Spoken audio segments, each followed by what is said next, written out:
Habari wapendwa, leo tunaenda kuangazia hichi kifaa ama kukuelezea. Hichi kifaa kinaitwa water level. Tafadhali msikilizaji, hichi kifaa ni maalum kwa ajili ya kazi ya ujenzi ama uhamishaji wa kimiminika. Sasa tunakwenda kuzungumzia kwenye upande wa ujenzi. Hichi kifaa kazi yake ni kusababisha msingi ama eneo la nyumba ama usawa wa ardhi uweze kuwa sawa. Kwa lugha nyepesi tunaweza kusema kufanya ardhi au msingi wa nyumba kuwa usawa wa bahari. Tunakwenda hatua ya kwanza, unadumbukiza kwenye maji, kwenye plastiki, beseni ama chombo ambacho kinaweza kutunza maji. Hakikisha kiwe juu.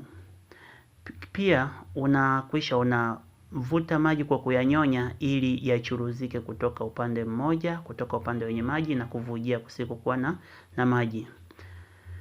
Hakikisha mpaka pumzi ndani ya huo mpira iwe imeisha, yabakie maji tu yakiwa ndani ya huo mpira. Sasa basi, kama tayari umeshakwisha maliza, unachukua huo mpira unalinganisha.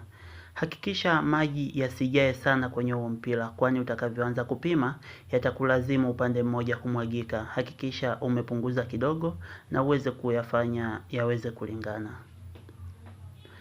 Baada ya hapo unaziba juu ili kuzuia maji yasicheze upande mmoja kuelekea upande mwingine.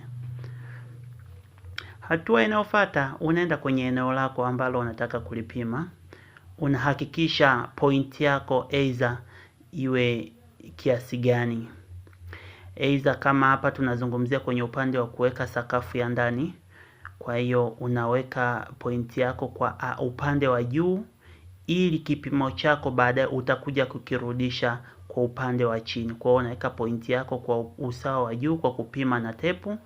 Kisha utaanza kuhamisha hatua kwa hatua hizo alama ukizunguka hilo eneo la ndani ambalo unahitaji kuweka sakafu.